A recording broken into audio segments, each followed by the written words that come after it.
আসসালামু আলাইকুম। সবাই কেমন আছেন? আশা করি সবাই ভালো আছেন। আজ আপনাদের জন্য নিয়ে এসেছি গল্পের ৩ নম্বর পর্ব। আশা করি গল্পটি আপনাদের ভালো লাগবে। তাহলে চলুন শুরু করা যাক। এখনও উনি পড়ে পড়ে ঘুমোচ্ছেন। আরও বেশ কিছুক্ষণ আমি বসে রইলাম জানালার দিকে তাকিয়ে। প্রকৃতির মাঝে আবার নিজেকে হারিয়ে ফেললাম। এতটাই মুগ্ধ হয়ে বাহিরের দৃশ্য দেখছি যে বাস্তবের সাথে কোনো সংযোগ নেই আমার। হঠাৎ আমি কিছু বুঝে ওঠার আগেই কেউ একজন আমাকে পেছন থেকে গলা জড়িয়ে ধরলো। জড়িয়ে ধরে আমার মাথায় চুমো খেলো। ধীরে ধীরে একটা হাত আমার ঘাড় বেয়ে আমার হাত স্পর্শ করে। হাতের আঙ্গুলে আঙ্গুল গলিয়ে দিয়ে মুঠিবদ্ধ করে মুখের কাছে এনে চুমো খায়। আমার মাথায় আবার চুমো দেয়। আচমকা কেউ এভাবে জড়িয়ে ধরে চুমো খাওয়াতে আমার সারা শরীর কেঁপে ওঠে। সাথে ভয়ও পেয়েছি একটু। আমি এবার নিজেকে ছাড়াতে উদ্যত হব। তখনই উনি বলে, গুড মর্নিং। এবার আর আমার বুঝতে বাকি রইল না কে আমাকে জড়িয়ে ধরেছে। আমি তৎক্ষণাৎ নিজেকে ছাড়িয়ে উঠে দাঁড়ালাম। আমাকে এমন করে উঠে দাঁড়াতে দেখে জিলু বলে, কি হলো? আপনি অমন করে দাঁড়িয়ে গেলেন কেন? ভয় পেয়েছেন বুঝি? সত্যি বলতে আমার খুব রাগ হচ্ছে। উনি এরকম গায়ে পড়ার স্বভাবের কেন? আমি রাগে চেঁচিয়ে বললাম, ব্যাপার কি আপনার? বলা নেই কোয়া নেই, এভাবে কেউ কাউকে পেছন থেকে জড়িয়ে ধরে? উফ, ভয় পেয়ে গিয়েছিলাম আমি। আর আপনার মতলব কি আমাকে একটু বলবেন? কেন বারবার আপনি এমন করছেন আমার সাথে? কাল রাতেও আপনি আমার সাথে এমন করেছেন, এখন আবার। আচ্ছা, কি বোঝাতে চাইছেন আপনি? জিলু বলে, আরে আপনি এত রেগে যাচ্ছেন কেন? আমাদের কিন্তু বিয়ে হয়েছে, এখন আমরা স্বামী স্ত্রী। তাহলে আমি কি আপনাকে ছুতে পারি না? আমার অধিকার আছে আপনার উপর। আমি বললাম, অধিকার? কিসের অধিকার? আপনি হয়তো ভুলে যাচ্ছেন, কাল রাতেই আপনি আপনার অধিকার হারিয়ে ফেলেছেন। আপনি আমাকে এত অপমান করার পরেও ভাবলেন কি করে যে এখনো আমার উপর আপনার অধিকার আছে? জিলু বলে, আরে আপনি তো কালকের কথা নিয়ে এখনো পড়ে আছেন। কালকে রাগের মাথায় কি না কি বলে ফেলেছি তা নিয়ে এখনো ঘেঁটে চলেছেন। সরি বললাম তো, এখন আবার বলছি সরি। আর কখনো এমন কথা বলবো না আপনাকে। প্লিজ আর রাগ করে থাকবেন না। আমি বললাম, ও, কাল রাগের মাথায় বলে ফেলেছেন, কিন্তু হঠাৎ রাগ পড়ে গেল কি করে? এটাই তো বুঝতে পারলাম না। আমাকে নিয়ে আপনার প্রবলেম? আমি আপনার থেকে বয়সে বড়, যার জন্য আপনি আমাকে এতগুলো কথা শুনিয়েছেন। কিন্তু আমাকে দেখার পর থেকে আপনি এতটা ইনোসেন্ট হয়ে গেলেন কি করে? আমার মাথায় আসছে না। আপনি একটু বলবেন কিভাবে আপনার রাগ পড়ে গিয়ে আপনি শান্ত হয়ে গেলেন? জিলু এক পা দুপা করে আমার দিকে এগিয়ে আসে। একদম আমার সামনে আমার মুখোমুখি দাঁড়ায়। যেহেতু সে আমার থেকে অনেক লম্বা, তাই আমি ঘাড় পেছনের দিকে কাত করে মাথা উঁচিয়ে ওনার চোখে চোখ রাখলাম। বেশ কিছুক্ষণ একে অপরের দিকে তাকিয়ে রইলাম। জিলু আমার থুতনি ধরে ওর মুখ আমার মুখের কাছে এনে বলে, আপনার এই মায়াময় মুখ দেখে, আপনার এই মুখে জাদু আছে। আপনার এই মায়াবী মুখটা দেখার সাথে সাথে আমার সব রাগ নিমেষেই উধাও হয়ে গেছে। এমনকি আপনাকে নিয়ে যে ভুল ধারণাটা মনের ভেতর সৃষ্টি হয়েছিল সেটাও ভেঙে গেছে। আপনি জানেন, আপনার এই নীলাভ চোখ দুটো আমাকে আকৃষ্ট করে আপনার প্রতি। আমি জানি আমার এই কথাগুলো আপনার কাছে পাগলের সংলাপ বলে মনে হচ্ছে। বিশ্বাস করুন, আমি আমার বাজে ব্যবহারের জন্য সত্যিই অনুতপ্ত। আমি বললাম, বলা হয়ে গেছে নাকি আরও কিছু বলার বাকি আছে? তবে আমি আপনার হাবভাব বেশ বুঝতে পারছি। আমার থেকে আপনার কি চাই? আমার এই সৌন্দর্য, আমার এই সুন্দর ফিগার আপনাকে মুগ্ধ করেছে, তাই আপনি বারবার আমাকে ছুতে চাইছেন। কি তাই তো? আমার এই দেহটার প্রতি লোভ আপনার না? এই নিন, যত ইচ্ছে ভোগ করে নিন। আমার দেহটা আপনাকে বিলিয়ে দিতেই পারি, কারণ আপনি আমার স্বামী। পাপ হবে না। কথাগুলো বলতে বলতে হিজাবের মতো পরে থাকা ওড়নাটা খুলে ফেললাম। এখন আমি ওড়নাবিহীন কামিজ পরা অবস্থায় ওনার সামনে দাঁড়িয়ে আছি। এদিকে আমার কাণ্ড দেখে রাগে অপমানে মাথা নুয়ে যাচ্ছে ওনার। ওনাকে নিয়ে যে আমার মনে বড্ড ভুল ধারণা জন্মেছে, এটা উনি খুব ভালো করেই বুঝতে পারছেন। জিলু আমার হাত থেকে ওড়নাটা নিয়ে আমার মাথায় আর গায়ে জড়িয়ে দিয়ে আমাকে দেয়ালের সাথে ঠেসে ধরে। ওর দুই হাত আমার দুই বাহুকে শক্ত করে ধরে আছে। ওর চোখে মুখে স্পষ্টভাবে রাগ ফুটে উঠেছে। জিলু আমার চোখে চোখ রেখে দাঁতে দাঁত চেপে রাগে গজগজ করতে করতে বলে, আপনি যদি আমার বয়সে বড় না হতেন তাহলে এখন থাবড়িয়ে দাঁত ফেলে দিতাম। আমাকে দেখে আপনার কি মনে হয়? আমি নারী আসক্ত, নারী দেহলোভী পুরুষ? মেয়ে দেখলেই ছুতে চাই? না, আমি ওই ধরনের ছেলেই না। আর আমার মা বাবা আমাকে ওই শিক্ষা দেয়নি। আমি মানছি আমি আপনার সাথে বাজে ব্যবহার করেছি, যেটা আমার করা একদমই উচিত হয়নি। আচ্ছা, আপনিই বলুন, আপনার আর আমার বিয়েটা কি স্বাভাবিকভাবে হয়েছে? যে পরিস্থিতিতে আমাদের বিয়ে হয়েছে সে অবস্থায় মনের পরিস্থিতি কেমন হয় আপনি নিশ্চয়ই জানেন। একে তো আমি কিছু করি না, এখনো কলেজে পড়ি, গেলাম বিয়ে খেতে। যার বিয়ে খেতে গিয়েছি তাকেই বিয়ে করতে হলো আমাকে, অথচ তাকে আমি এক নজর দেখলামও না। এমনকি সে আমার থেকে 1.5 বছরের বড়। এখন আপনিই বলুন, এমন পরিস্থিতিতে একটা ছেলের মাথা খারাপ হবে কি না? তার কি রাগ হওয়াটা স্বাভাবিক নয়? আমি মিথ্যে বলতে পারি না। সত্যি বলতে আমি সত্যিই মনে করেছিলাম আপনি মেয়ে হিসেবে ভালো না, হয়তো চরিত্র খারাপ, নয়তো বিয়ের দিন কারো বিয়ে কেন ভেঙে যাবে। কিন্তু যখন আমি আপনাকে দেখলাম আমার সব ভুল ভেঙে গেল। আপনার নিষ্পাপ মুখ দেখে আমি যে কত বড় একটা ভুল করেছি সেটা অনুভব করতে পারলাম। আমার আপনার কথা শোনা উচিত ছিল। আপনি আমাকে বারবার বলেছেন আগে আমাকে একবার দেখুন, তারপর না হয় আপনি যা বলার বলবেন। কিন্তু আমি বেকুব, একটার পর একটা মিথ্যে অপবাদ দিয়েই যাচ্ছি আপনাকে। যখন নিজের ভুল বুঝতে পারলাম তখন অনেক দেরি হয়ে গেছে। তারপরেও ক্ষমা চেয়েছি, কিন্তু আপনি আমার কথায় খুব আঘাত পেয়েছেন। আপনি জানেন, কাল রাতে আপনাকে দেখার পর থেকে আমার মনের ভেতর ঝড় বইতে শুরু করেছে। কেন জানি না, আপনার ওই কান্নামাখা মুখ দেখে নিজেকে খুব অপরাধী মনে হচ্ছে। আসলে আমি ভেবেছিলাম এতবার ক্ষমা চেয়েও যখন আপনি আমাকে ক্ষমা করছেন না, হয়তো আপনাকে জড়িয়ে ধরে একটু আদর করলে আমাকে ক্ষমা করে দেবেন। কিন্তু আপনি আমাকে উল্টো ভুল বুঝে বসে আছেন। ঘুম থেকে উঠে ভাবলাম হয়তো আপনার রাগ পড়ে গেছে, তাই আমি পেছন থেকে আপনাকে জড়িয়ে ধরেছি। কিন্তু না, কাল রাতে কি বলেছি সেটা নিয়ে এখনো বসে আছেন আপনি। আপনার মনে কি চলছে আমাকে নিয়ে আমি জানি না, তবে আমি আপনাকে ভালোবাসতে শুরু করেছি। আর আমার বিশ্বাস এমন একদিন আসবে যেদিন আপনি আমাকে ভালোবাসবেন, এমনকি আমার বুকে মাথা রেখে আমার কাছে ক্ষমা চাইবেন আমাকে অবহেলা আর দূরে রাখার জন্য। আর সেদিন আপনি খুব কান্না করবেন, আমার কথা মিলিয়ে নেবেন। আরেকটা কথা, আমি কিন্তু প্রতিদিন আমার ভালোবাসা আপনার কাছে ইজহার করব। আমিও দেখতে চাই কতদিন আপনি আমার দিক থেকে মুখ ফিরিয়ে রাখতে পারেন। তবে হ্যাঁ, আরেকটা কথা ক্লিয়ার করে রাখি, আপনি আমাকে ডিস্টার্ব না করলেও আমি কিন্তু আপনাকে প্রতিদিন ডিস্টার্ব করব। এবার আমি আপনার সাথে যাই করি না কেন আপনাকে সব সহ করেই এখানে থাকতে হবে। ভেবেছিলাম আজ কলেজে যাব না, আপনার সাথে সময় কাটাবো, কিন্তু আপনি তা হতে দিলেন না। আমাকে কষ্ট দিয়ে শান্তি পাচ্ছেন তো? থাক, আর কিছু বলবো না আমি আপনাকে। এদিকে বাহু শক্ত করে ধরে থাকার কারণে আমি খুব ব্যথা পাচ্ছি। ব্যথা সহ করতে না পেরে কান্না করছি। আমার চোখে পানি দেখেই হয়তো উনি আর কিছু বললেন না আমাকে। জিলু আমাকে ছেড়ে দিয়ে 2 হাতে চোখের পানি মুছে দিয়ে বলে, "উহুম, কান্না করতে নেই, অনেক কান্নাকাটি হয়েছে। যান, চোখে মুখে পানি দিয়ে আসুন। নিশ্চয় এখনো নাস্তা করা হয়নি। যান, ফ্রেশ হয়ে আসুন, তারপর একসাথে নাস্তা করব।" আমি বললাম, "আমি খাবো না, আমার খিদে নেই।" জিলু আমার এক গালে হাত রেখে বৃদ্ধা আঙ্গুল দিয়ে আলতো করে মেসেজ করতে করতে বলে, "কাল রাতেও তো কিছু খাননি, আবার এখনো না খেয়ে থাকলে শরীর অসুস্থ করবে তো। আমার উপরের রাগটা খাবারের উপরে না করে আমার উপরেই না হয় বরাদ্দ থাকুক। যান, ফ্রেশ হয়ে আসেন।" আমি এবার জিলুর চোখের দিকে তাকালাম। দেখি জিলু অপলক্ষীনভাবে আমার দিকে তাকিয়ে আছে।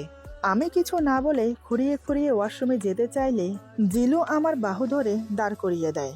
কিন্তু হঠাৎ বাহুতে হাত দেওয়াতে আমি ব্যথায় কুকিয়ে উঠি। জিলু ব্যতিব্যস্ত হয়ে বলে, "কি হয়েছে?" আমি বললাম, "কিছু না। আসলে একটু আগে আমার 2 বাহুতে শক্ত করে চেপে ধরার কারণে ব্যথা পেয়েছি।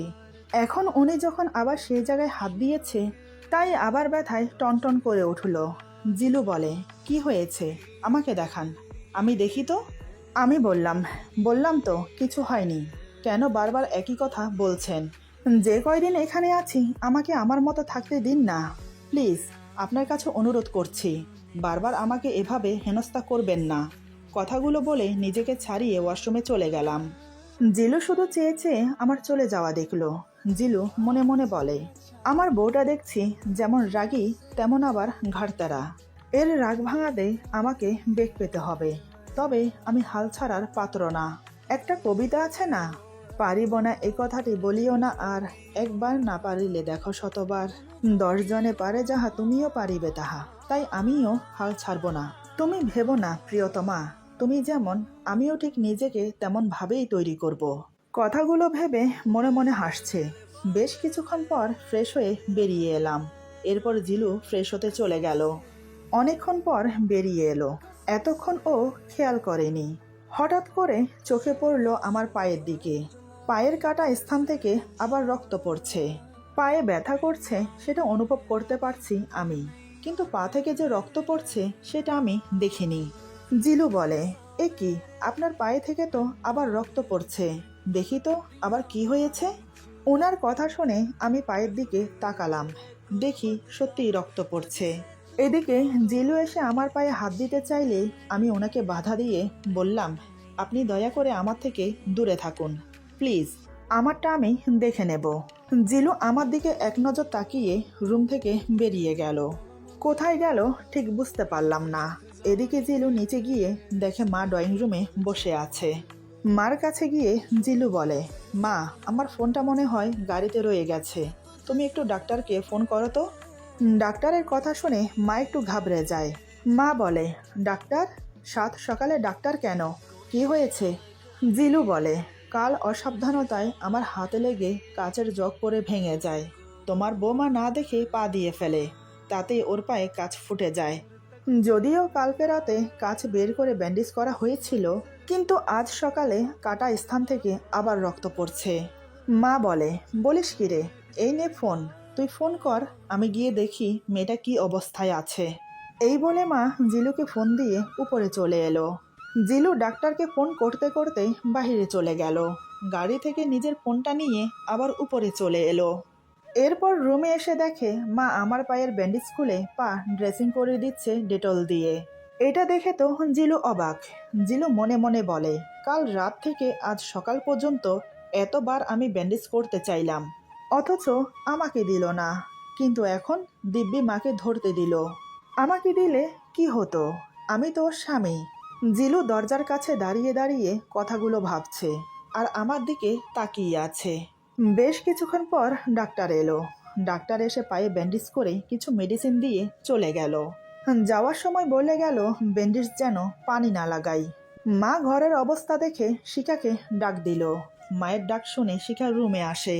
রুমে এসে আমাকে দেখে অবাক হয়ে যায়। শিখা বলে, খালাম্মা, উনি কেডা? মা বলে, এটা তোর ভাবি, মানে তোর ভাইয়ার বউ। মায়ের মুখে এই কথা শুনে তো সে আরো অবাক হয়ে যায়। সে এটা ভেবে পাচ্ছে না বিয়ে করলো কখন আর বউ আনলো কখন। শিখাকে অবাক হয়ে তাকিয়ে থাকতে দেখে মা বলে, কিরে, তুই অমন করে হাঁ করে কি দেখছিস? শিখা মাথা চুলকিয়ে বলে, না মানে, ভাবি তো সুন্দর আছে, কিন্তু বিয়ে করলো কখন আর বউ আনলো কখন হেডেই বুঝতাছি না। মা হেসে বলে, কাল রাতেই বিয়ে করে বউ নিয়ে এসেছে। এখন তুই তাড়াতাড়ি ঘরটা একটু পরিষ্কার করে দে তো। তবে সাবধানে, পুরো ঘরে কাচ বিক্রি আছে, সাবধানে ঝাড়ু দে আগে। শিখা ঘর পরিষ্কার করার পর মা আর শিখা চলে গেল। বেশ কিছুক্ষণ পর শিখাকে পাঠিয়ে দিল নাস্তা নিয়ে। শিখা নাস্তা রেখে চলে গেল। জিলু এতক্ষণ ধরে ফোন দেখছিল। শিখা নাস্তা দিয়ে যাওয়ার পর সে এসে খাটে বসে। আমার দিকে তাকিয়ে বলে, এটা কি হলো? আমি ওনার দিকে তাকিয়ে বললাম, কোনটা? জিলু বলে, আমাকে পা ব্যান্ডেজ করতে দিলেন না কেন? মাকে তো দিব্যি ধরতে দিলেন। আমি বললাম, আমার ইচ্ছে। জিলু বলে, আমার ইচ্ছে মানে? বললেই হলো আমার ইচ্ছে। এটা ভুলে যাবেন না, মায়ের থেকে কিন্তু আমার অধিকার বেশি আপনার উপর, কারণ আমি আপনার স্বামী। আমি বললাম, সামান্য একটু পা কেটেছে দেখে পায়ে ব্যান্ডেজ করার জন্য কতবার আগ বাড়িয়ে আসছেন, শুধুমাত্র পায়ে ব্যান্ডেজ করে দেওয়ার জন্য। এতে আপনার অধিকার খাটাচ্ছেন, কিন্তু কাল রাতে যখন আপনার থেকে 1.5 বছরের বড় বলে এতগুলো বাজে কথা বললেন আমার চরিত্র নিয়ে, এমনকি আমার ফ্যামিলির চরিত্র নিয়ে, তখন এই দায়িত্ব, কর্তব্য, অধিকার কোথায় ছিল? যখন আপনার কথাগুলো আমার এই মনটাকে ক্ষতবিক্ষত করছিল, তখন আপনার স্বামীর অধিকার কোথায় ছিল? কাল যখন আমার বিয়েটা ভেঙে গেল, তখন আপনি জানেন, এক নিমেষে আমার স্বপ্ন, আশা, আকাঙ্ক্ষা ভেঙে তছনছ হয়ে যায়। আমার মনটা ভেঙে গেল। বিয়ের দিন একটা মেয়ের বিয়ে ভেঙে যাওয়া, সেটা যে কতটা বেদনাদায়ক তা আপনি বুঝবেন না। যখন আপনার সাথে আমার বিয়ের কথা হচ্ছে, তখন আমি শুনতে পাই যে আপনি আমার থেকে বয়সে ছোট। ব্যাপারটা নিয়ে আমি খুব গিল্টি ফিল করছিলাম। তবে বিশ্বাস করুন, আমার 1%ও এই বিয়েতে মত ছিল না। কিন্তু আমি সেটা কাউকে বলতে পারিনি, কারণ মা বাবা, দাদা দাদু, বাড়ির শুদ্ধ সবাই এই বিয়েতে সহমত। তাই আমি আর না করতে পারিনি। আমি ভেবেছিলাম আপনার সহমতে এই বিয়ে হচ্ছে। আমি যদি জানতাম আপনাকে জোর করে এই বিয়েতে রাজি করানো হয়েছে, তাহলে আমি কখনোই বিয়েতে রাজি হতাম না। কিন্তু কাল রাতে আপনার কথাগুলো আমার মনটাকে আরো ভেঙে দিয়েছে। তাই আমি আমার মতো একটু একা থাকতে চাই। জিলু আমার কথাগুলো মনোযোগ দিয়ে শুনছে। আমি চুপ হতেই জিলু বলে, নাস্তা করে নিন। নাস্তা খাওয়ার পর ওষুধ খেতে হবে। আর আমি চেষ্টা করব আমার সবটুকু দিয়ে আপনাকে ভালো রাখতে। কালকের ব্যবহারের জন্য সত্যি আমি অনুতপ্ত। তবে আমি আপনার কাছে ক্ষমা চাইব না, কারণ আমি ক্ষমা চাইলেও আপনি আমাকে ক্ষমা করবেন না। কাল থেকে আজ পর্যন্ত অগন্তিবার ক্ষমা চেয়েছি, কিন্তু আপনি ক্ষমা করেননি। তাই এখন থেকে আমি চেষ্টা করব আমার ভালোবাসা দিয়ে আপনাকে ভালো রাখার। আমি বললাম, তার আর প্রয়োজন নেই। আমাকে ভালো রাখার জন্য আমি একাই যথেষ্ট। আমাকে নিয়ে আপনার ভাবতে হবে না। এমনিতেও আপনি আমাকে বিয়ে করে অনেক বড় উপকার করেছেন, আমার পরিবারের সম্মান রক্ষা করেছেন। তার জন্য আমি আপনার কাছে কৃতজ্ঞ। আমার কথা শুনে জিলু খুব রেগে যায়, নাস্তা না করে উঠে দাঁড়ায়। আমি বললাম, কি হলো, নাস্তা করবেন না? জিলু আমার দিকে তাকিয়ে বলে, না, আপনার কথা শুনে খাওয়ার ইচ্ছেটাই মরে গেছে। আচ্ছা, কি ভাবেন আপনি নিজেকে? স্বর্গের হুর নাকি কোনো রাজ্যের রাজকন্যা? এমন ভাব নিচ্ছেন, মনে হচ্ছে এই পৃথিবীতে শুধু আপনিই একজন সুন্দরী। আপনার মাঝে কোনো কমন সেন্স আছে? একটা মানুষ ভুল করতেই পারে, তার জন্য সেই মানুষটা আপনার কাছে ক্ষমা চাইছে, আর আপনি কিনা ভাব নিয়েই যাচ্ছেন। ওই বেচারা ভালোই করেছে আপনাকে বিয়ে না করে, অ্যাটলিস্ট আপনার প্যারা থেকে বেঁচে গেছে। মাঝখান দিয়ে আমি বেচারা ফেসে গেছি। জানি না আর কতদিন সইতে হবে আপনার এই প্যারা। ওনার কথা শুনে আমি নীরবে শুধু কান্না করছি। আমাকে কান্না করতে দেখে জিলু বলে, ওই একটা কাজই করতে পারেন, কিছু বললেই কান্নাকাটি। যত সব, কোত্থেকে যে আসে, কোত্থেকে যে জোটে কে জানে। এই বলে ওয়াশরুমে চলে গেল কাপড় চেঞ্জ করতে। কাপড় চেঞ্জ করে আসার কিছুক্ষণ পরে ওনার ফোন বেজে ওঠে। ফোনের স্ক্রিনের নাম্বার দেখে ফোন রিসিভ করে বলে, বল, কেমন আছিস? অপর প্রান্ত থেকে বলে, ভালো, তুই কেমন আছিস? জিলু বলে, আমি আর ভালো, নরক যন্ত্রণায় জ্বলছি আমি। আতিফ মানে জিলুর বন্ধু বলে, তোর আবার কি হলো, আর বিয়ে বাড়ি থেকে কবে এলি? গতকালই তো বিয়ে ছিল। জিলু বলে, গতকাল রাতে এসেছি। আমি আসছি, বুঝলি? এই দুদিনের নোটগুলো করে রেখেছিস তো? এমনিতে অনেক দেরি হয়ে গেছে, আজ আর কলেজ অ্যাটেন্ড করতে পারবো না। তুই বরং নোটগুলো নিয়ে ক্যান্টিনেতে বস, আমি আসছি। আতিফ বলে, কাল রাতে যখন জার্নিং করে এসেছিস, তাহলে তোর আসার দরকার নেই। আমি কলেজ শেষ করে তোর বাড়িতে আসছি, দুই বন্ধু মিলে চুকিয়ে আড্ডা দেব। জিলু বলে, না না, আজ তোর বাড়িতে আসার কোনো প্রয়োজন নেই, তুই বরং অন্যদিন আসিস, আমি আসছি। আতিফ অবাক হয়ে বলে, কিরে, কি হয়েছে, কোনো সমস্যা? জিলু আমার দিকে তাকিয়ে বলে, সমস্যা বলে সমস্যা? মস্ত বড় জলজ্যান্ত একটা সমস্যা মাথায় করে নিয়ে এসেছি, যে সমস্যা জীবন্ত ঘুরে ফিরে বেড়ায়। এমন সমস্যা কি বলবো তোকে, যে কিনা আমার মনের ভেতর জেকে বসেছে। আরে, আমার বাড়ি, আমার ঘর, আমার রুম, আর আমাকেই কিনা সহ করতে পারে না। অবশ্য এটা এখন তারও বাড়ি, আর আমার রুমটাও তার রুম, এমনকি আমিও তার, যদি সে নিজের মনে করে সেটা, তাহলে। এদিকে ওনার কথা শুনে আমার রাগ উঠে গেল। বলে কিনা আমি জলজ্যান্ত একটা সমস্যা, ঘুরে ফিরে চলার মতো সমস্যা। আমি কখন বললাম যে আমি ওনাকে সহ করতে পারি না? শুধু বলেছি যে আমাকে আমার মতো থাকতে দিন। কথাগুলো মনে মনে ভেবে আমি বললাম, এই যে শুনুন, মিথ্যে বলবেন না একদম। আমি আপনার সমস্যার কারণ, বরং আপনি তো আমার সমস্যার কারণ। আসছি পর্যন্ত পেছনে পড়ে আছেন আমার, একটু শান্তিতে বসতে দিচ্ছেন? না ঘুমোতে দিচ্ছেন। আর আমি আপনাকে কখন বললাম যে আমি আপনাকে সহ করতে পারছি না, ঘর থেকে বেরিয়ে যান। আপনার বাড়ি, আপনার ঘর, সব কিছু আপনার। তাহলে আমি বলার কে? আমি তো এই বাড়ির 2 দিনের অতিথি। আজ আছি, হয়তো কাল নেই। আমার কথা বলা শেষ হলে হঠাৎ জিলু এমন একটা কাণ্ড করলো যার জন্য আমি মোটেও প্রস্তুত ছিলাম না। রেগে গেলে যে ও এমন করতে পারে আমি জানতাম না। এরপর যা হলো, আজকের গল্প এখানে সমাপ্ত।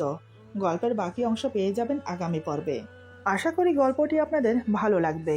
যদি ভালো লাগে তাহলে লাইক, কমেন্ট এবং সাবস্ক্রাইব করে আমাদের পাশে থাকুন। পাশে থাকা বেল আইকন প্রেস করে দেবেন, তাহলে আমাদের নিত্য নতুন ভিডিও আপনাদের কাছে পৌঁছে যাবে। সবাই ভালো থাকবেন, সুস্থ থাকবেন। আল্লাহ হাফেজ।